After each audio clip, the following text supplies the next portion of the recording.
So I'm going to just introduce Alan. So Alan's a regular conference speaker and author of multiple books, including the best-selling Succeeding with OKRs in Agile, The Art of Agile Product Ownership, and Business Patterns for Software Developers. Um, so we're very happy to have him with us today to take us through today's session of Agile thinking for our Agile AI future. So I'm going to hand it over to you now, Alan. If you Thank want to you. see if you can grab the share. Yeah, yeah. It's nice to see you all here. There's a few faces I recognize, so thank you for coming. Here we are. Everyone got that okay? Yeah. Right. Um, I must admit, as is so often my presentations, there's more I want to say than I've got time for. And so the last few days, I've desperately been trying to make it all fit in, and it becomes really difficult. Which bit am I going to leave out? Um, and to be honest, I haven't said much about AI in the last few years. I know it's all around us, but I'm still scratching my head trying to work a lot of it out myself. And I haven't thought I had anything worth saying. Now I think maybe, well, apart from the law that says everyone has to talk about AI all the time with everything in every blog post and everything, but I think maybe I've got some ideas here which I think are worth sharing. So let me know.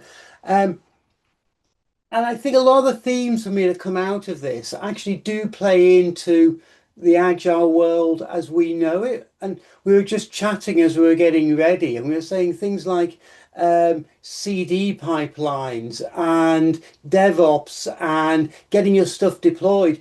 Just because AI is writing it, you've still got to do all that, and it shows up the flaws in your processes. Data's the other place I see it. AI is only going to work if you get all your data working. But so many businesses, their data's in isolated databases or Excel spreadsheets, and what's called billing in one system is called charges in another, and you've got to sort all that out. So here's some ideas about how I'm seeing the world. And the other thing about ideas is, one of my favorite quotes from John Maynard Keynes: ideas shape the course of history.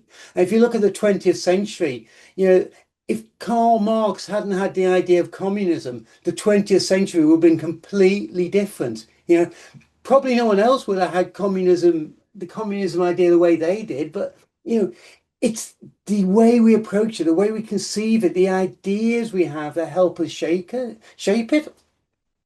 And right now, I'm a little bit worried about some of the ideas that are coming along. Um, we don't need to talk about that. You've got that already. So here's my fill in the missing words round. We'll come back to this quote later, but um, what do you think the missing word is here?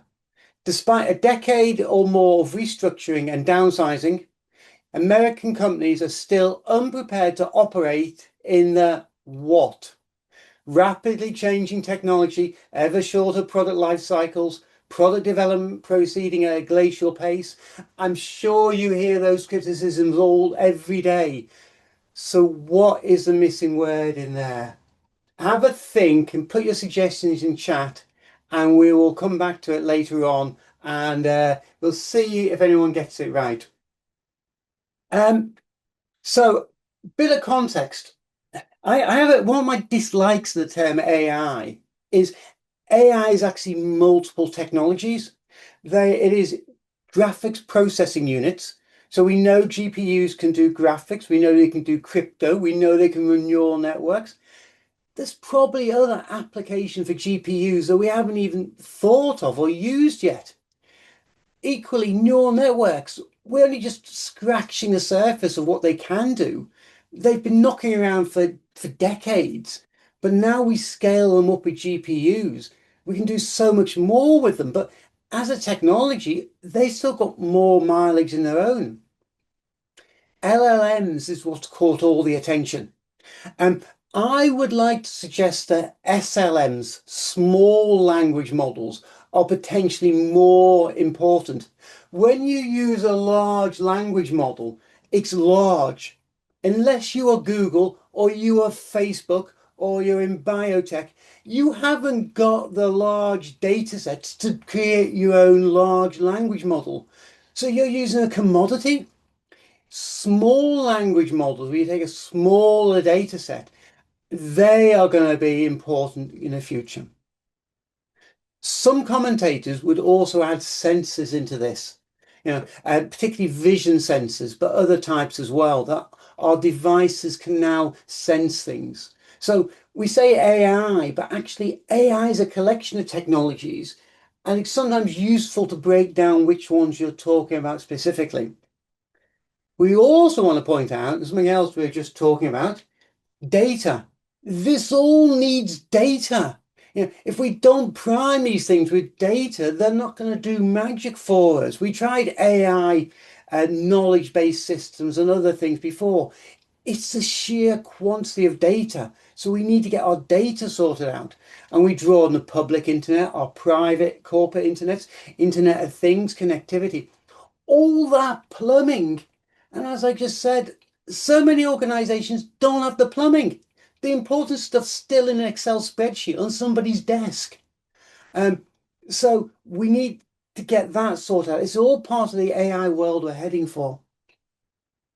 Um, and when we think about the future, um, the thought comes to mind for me and for Elon and for some of you is probably Ian Banks and the culture. This benevolent world where billions of human beings or human-like species, it's never quite specified, live on planets and space bases and spaceships, and there's no such thing as money. Everyone just has this really decadent lifestyle. There's a bit of grubby stuff around the edges, but it's a really nice world and everyone's satisfied. There's no oligarchs. There's no discrimination either. There's no imperfections in society. I think maybe that's the world we want, but at the moment it feels like the world we're getting is the MAGA world. Yeah, I don't know if you saw it, but the president of OpenAI just donated $25 million to the MAGA PAC. The idea that AI is going to be shaped by the MAGA crowd scares the hell out of me.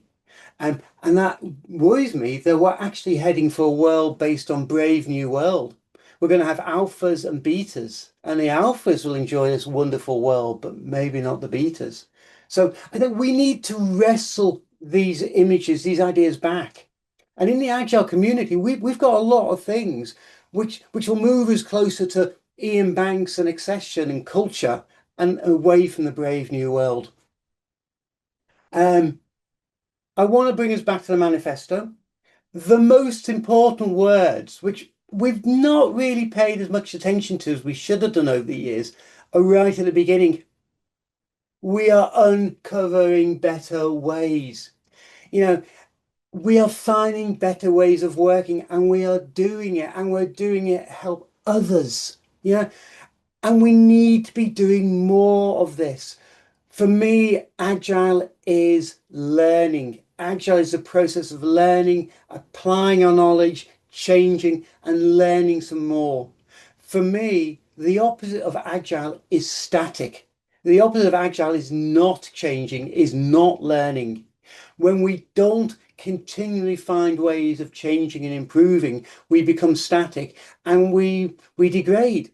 And and really, right now, with AI coming in, we should be doing more learning than ever before. We need to maximize our learning. We can't just keep saying, do your product increments, do your safe planning, do your blah, blah. We need to think about how we're working and we need to keep learning and moving forward.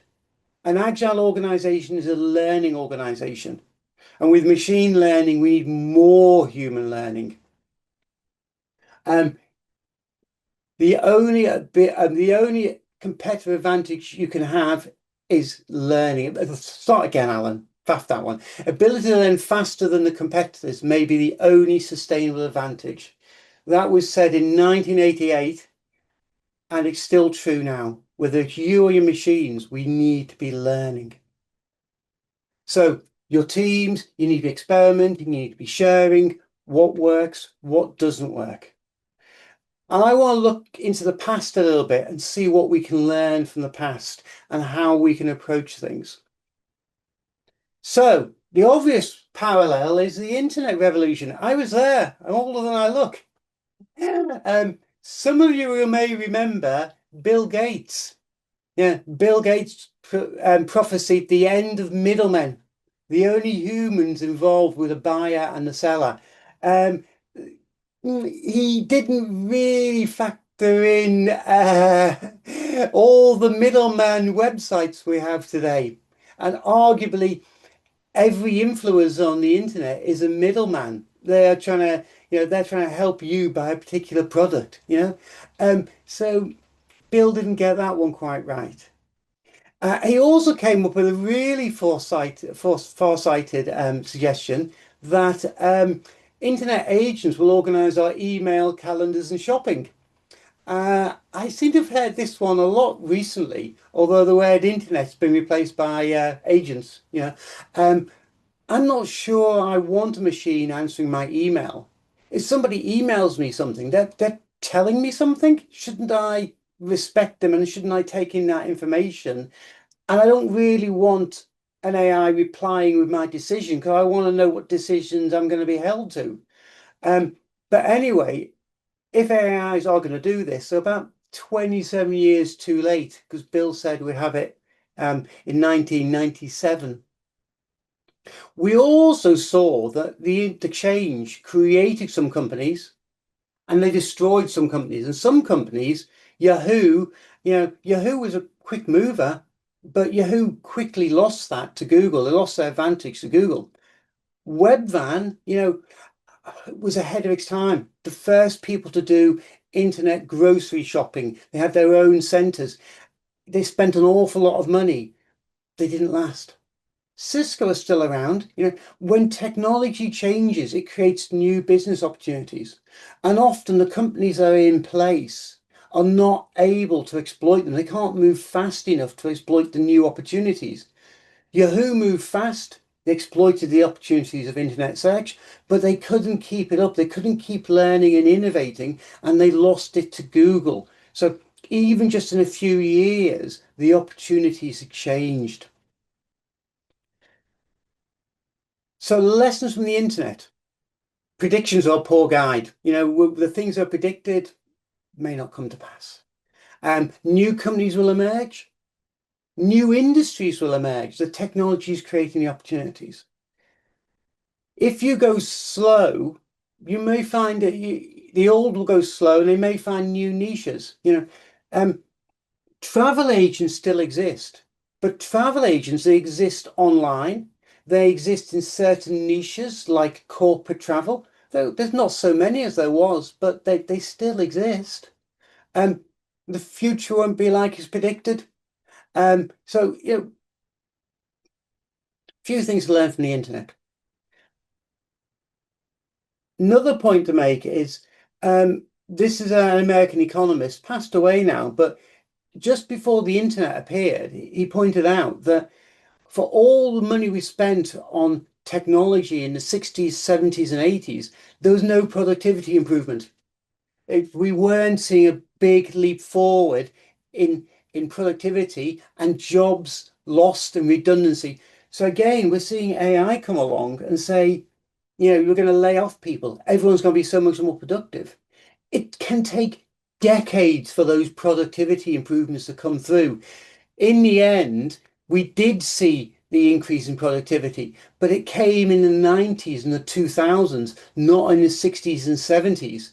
So yes, internet will increase productivity. Yes, internet, AI may lead to some redundancies, but it's probably not going to be instantaneous. Um, some of us delay, which also means the payback is delayed. We also saw a change in a quantitative element. So the quality of the goods we were making changed.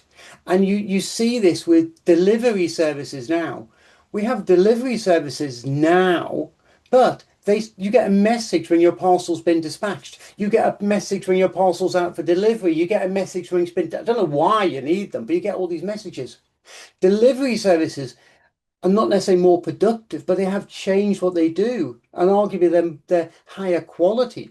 So for all the extra productivity, some of it's going to go into improved quality. Let's take another example, an earlier one, electricity. If we roll back to the turn of the 20th century, and I think believe this photo's from around 1900, 1910. This photo shows the introduction of electricity. The bulk of the picture is taken up by a man standing at some kind of press, big machine, and you can see it's driven by a belt. It's driven by a big wheel, and the belt on that wheel connects to a bus bar, and that's where the power is coming from. In the early factories, the power for the factory came from physical movement. In the first instance, that was literally a water wheel turning. And then we got steam engines. And to transmit that power from the physical movement to the machines, you had a metal bar running through the factory and you physically connected your machines to it. What that meant was your factories needed to be long and thin.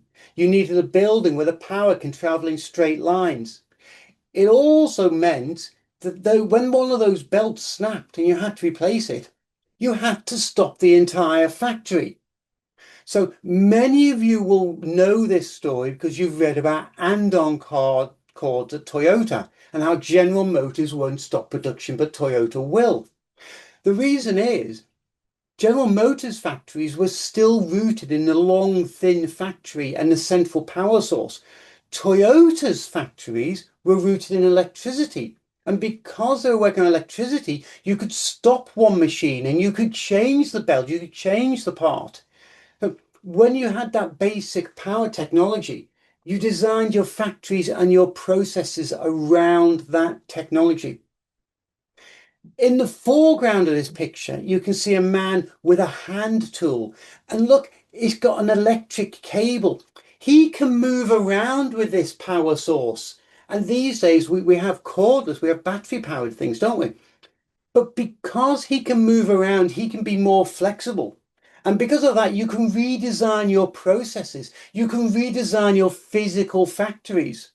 And maybe one of the reasons why lean started in Japan was in 1945, Japan didn't have any factories left. We destroyed them all. And so when they rebuilt their factories, they built them with modern technology. Whereas Ford and General Motors still had old technology. But with the electric cable, with mobile power, you can start to think about doing things differently. And this is one of the lessons we see again and again from technology change. First of all, you change the way you change the thing you're doing. You do exactly the same. But over time, you can change your processes. And maybe to change your processes, you need to physically redesign your buildings. And we saw this with our technology. So first of all, we do the same thing faster. You get a new technology, you do the same thing, you do it faster, better, cheaper. Then your costs go down. You hit Jevons paradox, come to that in a moment. But you can start to think about stage two, adapting your processes to increase benefit. Once you've got a new technology and you don't have to do things the old way, you can do it in a new way. And then stage three, you get more innovation. You've changed your processes and you get innovation and you repeat. We've seen this with Agile. As we went from the world of vacuum tubes and silicon chips that had a few hundred transistors on them to the world where we've got billions of transistors in a Raspberry Pi or billions of transistors in your phone, we changed our processes. The waterfall processes were very 1960s, very vacuum tube.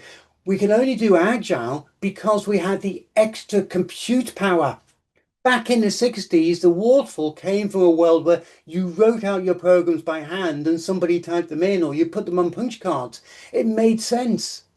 We were slow at finding a new process, the sprint cycles, the iterations, all the rest of it. And we couldn't have done that if we hadn't had the technology change. So in many ways, Agile is a reaction to our changing technology.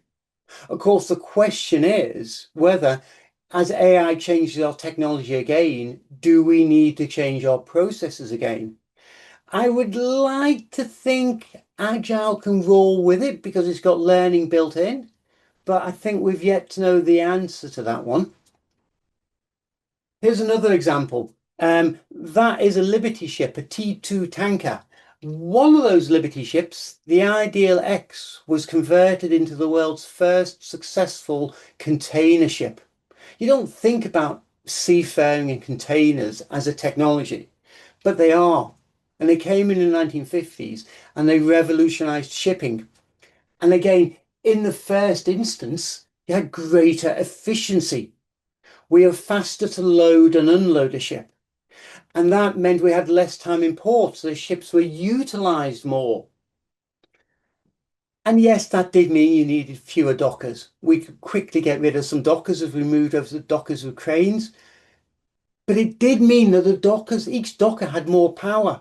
Because instead of having thousands of dockers carrying things on and off ships, you had a few dozen dockers using great big cranes.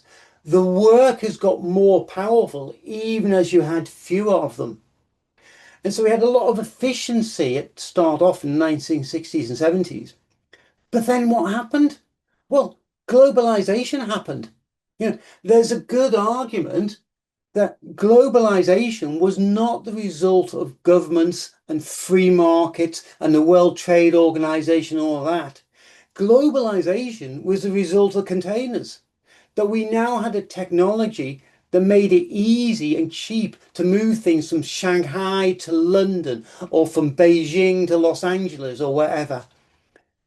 We actually changed our entire industry because we made this part cheaper.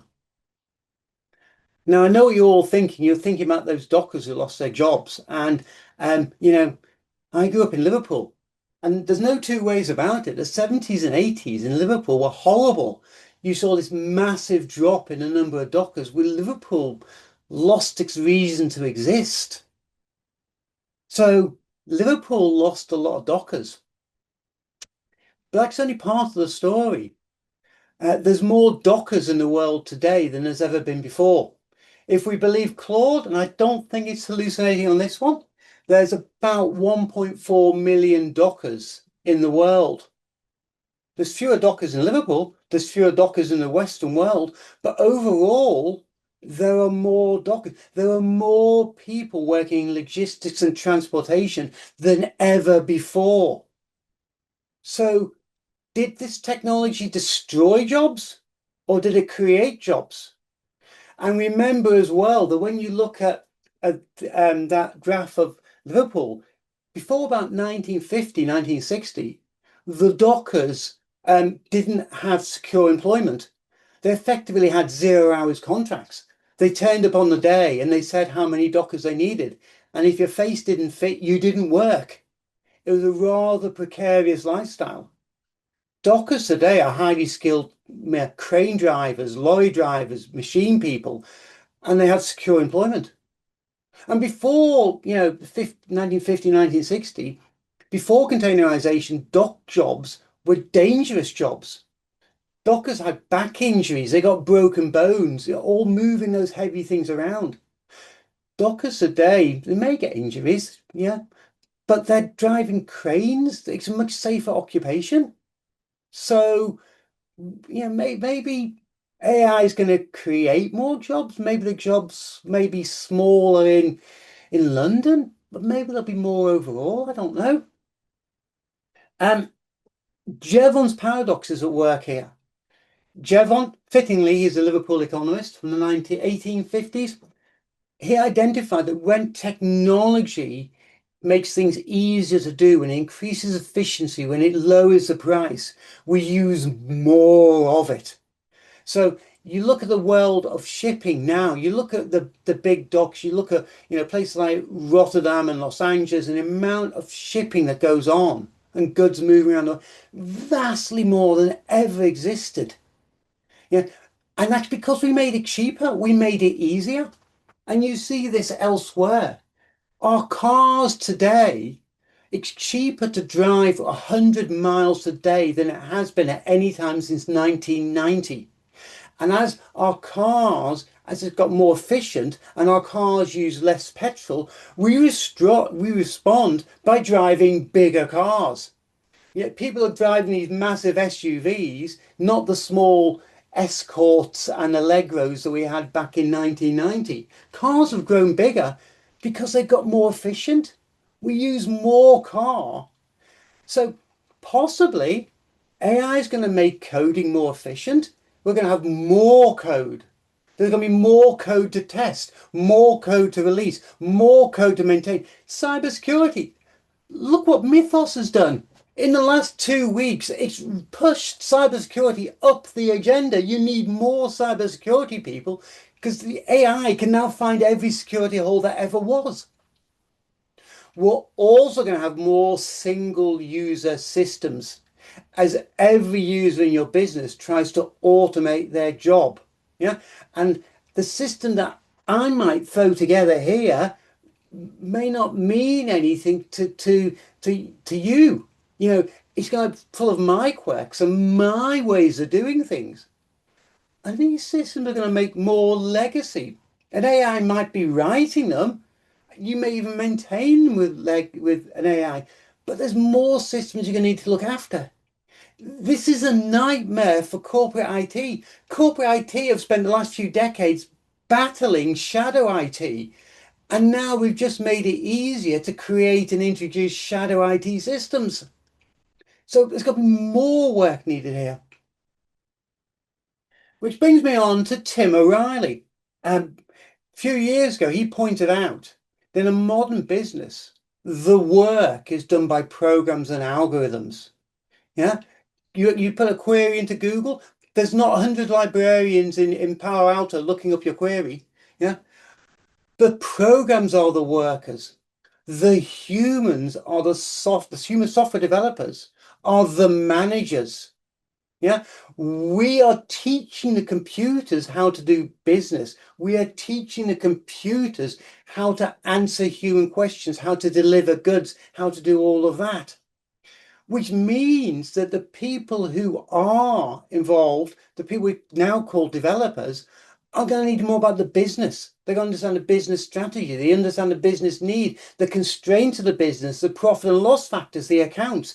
You may not need to know Java syntax, but you do need to understand how the thing you're working on is going to contribute to the business as a whole and how it fits in with profit and loss. So this separation we've been complaining about forever, that starts to look like a luxury we can't afford. Your coders, your engineers need to be business experts as well. They need to understand it. They still need to think logically. I've met a few end users, and there's no way they could ever code up a system, no matter what the AI is. They just can't express it logically. You still need to think logically, but you also need to appreciate something else, those business skills. And let's also point out that companies typically move slower than the pace of technology change. There's things that AI systems can do now which businesses can't exploit because businesses can't keep up. It takes time to train your people. It takes time to get people to step into different roles. It takes, just takes time. Right, back to my spot the missing words round. What what were the answers? We got the answers to hand. Uncertainty, chaos. Don't have a phone. Okay. Anyone else want 20th century? That's pretty close. I think Paul, you're probably the winner. 1990s. Uh, this was the birth of what became known as the business process re-engineering movement. I know I'm old, I think Inga's old enough to remember it as well. Um, and the idea was that we are going to re-engineer our businesses to use the power of modern technology to radically redesign business processes and dramatically. Does this sound familiar? This could come from a Sam Altman script, couldn't it? Um, this was actually an engineer, Michael Hammer, who'd gone into business consulting, and he was writing in the Harvard Business Review in 1994. You know, but these quotes could be today, couldn't they? And since when haven't our technology cycles been faster? The thing is, this business process re-engineering movement it heralded in, their idea was you don't automate, you obliterate. It came in very heavy-handed. The technology was going to change the way things were done. Ultimately, it was expensive and there was a lot of failure. My fear is that we are witnessing a remake of BPR with AI. It was a very top-down driven change. Um, was it Accenture of the week who told people if they didn't use AI, they were going to get fired? People on top saying, you must do this. Technology solutions were imposed. Here's a solution, you must use it. User-centric design was positively not encouraged. Users were sidelined. Users were seen as the enemy. If you read a lot of the literature from the time, users are considered a distraction. Your consultants will map the processes. Your consultants will implement it in a new technology. Sideline the current users, fire them. Um, I did a project where users were fired before the technology was ready, and they ended up having to be hired back. It was all very technology driven. The idea of someone representing the business wasn't there. It ignored a lot of tacit knowledge. The knowledge that tells you how processes work, where the complexities are, which we don't write down. And remember, an LLM can only process information that's written down, stuff that only exists in somebody's head. An agreement amongst all the people in the accounts department that you're going to turn a blind eye to every 10p discrepancy. It's not written down. It doesn't exist. It makes things more complicated when you don't know that. So again, yeah, I fear that if we race into AI, we're going to repeat this BPR mistake where we impose a solution. I start to feel as if AI is a solution in search of a problem. And I'm reminded of the 2000s when I worked for one of the early internet TV companies. And at the time, the fact that you could watch TV on your computer was like amazing. You could get this small channel, BMW TV. You could watch videos of BMWs all day. It's amazing. Just the fact that you could do it on your PC. People want it. But what's the point? What's the point of just watching BMW TV all day? You need an application for this stuff. So quite often when a new technology appears, we go, wow, it does this. And but it's like, well, that's amazing, like a dog walking on its hind legs, but what's the use? How do we use this? And how many of you spend your days writing documents? An LLM can write your documents for you, but how many of you are writing documents day in, day out? Even lawyers don't do that. It's amazing technology can do it, but we don't do it. Um, and will documentation save us? Again, my BPR project, we had documentation coming out of our ears. It didn't save us. Um, Somebody sent me a 500-page document the other day. They'd taken one of my books and they crossed it with some other documents they had and produced a 500-page book about the subject written in my style. I wasn't going to read it. Who's going to read a 500-page document? Yeah. And in recent years, company reports have been increasing. It's been going on since we introduced word processors, but does it make the world a better place? Does it improve things? I'm not sure writing documents is the killer app. What is the killer app? What is this? What is the problem AI solving? It could be coding. Okay. It looks like there's plenty of people think it could be coding. Okay. It could be writing student assignments. Although, as somebody who does a bit of teaching at universities, I would like it to mark student assignments. AI writing student assignments doesn't really buy you anything. Lecturers don't want to read assignments. We want students to write them. We need AI to mark the assignments. We know from recent months that AI is very good at military targeting. I think there's evidence that it's good at medical imaging. And I think there's evidence, I think Inga knows this about fraud detection. Um, and there's some people are saying drug discovery. I've question marked drug discovery because there's lots of occasions before where we've said technology will fix drug discovery, and so far we don't have a solution. So I think one of these could be the killer app, but it's not necessarily productivity. Productivity offers the salespeople a quick route to return on investment. And so at the moment, AI tools will allow us to approach problems which we couldn't solve before. You know, problems which before were beyond us, we now have these new technologies which can allow us to approach them. So we've got Jevons paradox, more of the same, plus we're going to get new things in here.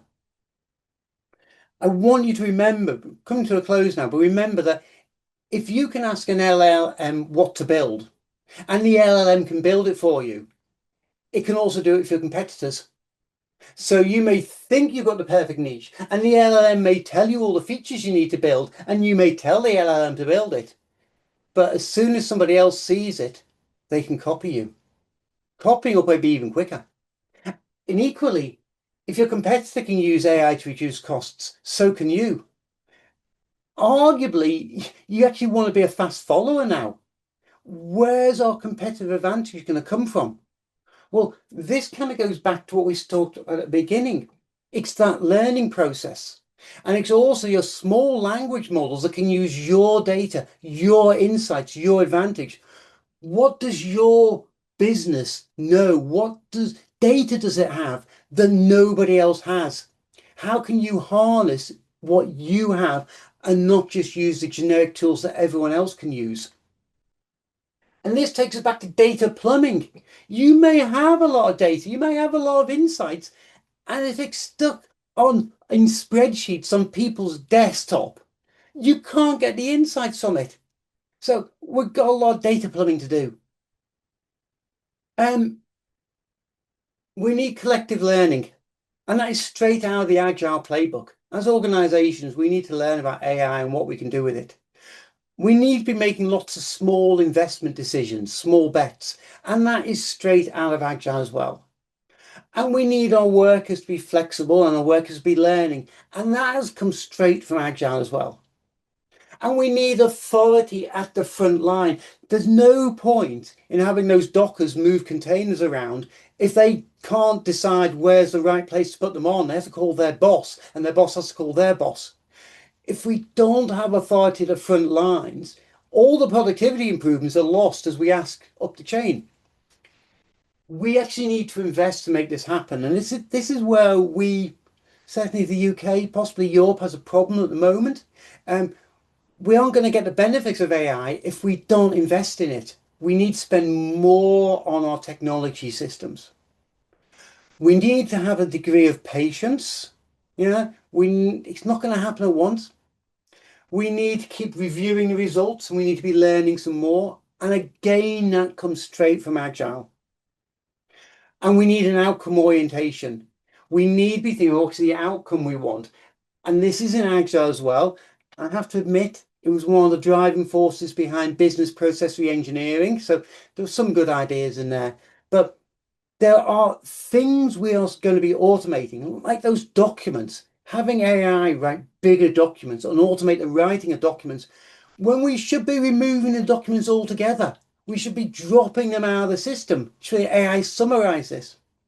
Um, Somebody I know, I met him the other day, and he told me he'd written a 3-page memo for his boss to show the big boss. And his boss had said to him, 3 pages isn't enough. So he'd gone away and he'd used AI to increase the 3 pages to 12 pages. And he gave it to his boss, who gave it to his boss. And they sent back a list of questions which had obviously been generated by AI. So there's two AIs in there. What's the added value? We've turned 3 pages into 12. On paper, it looks like you've increased output, doesn't it? But the outcome, what? There's no added val outcome. We need to be thinking about the outcome. So again, it's agile. Um, so we need to evolve our agile thinking.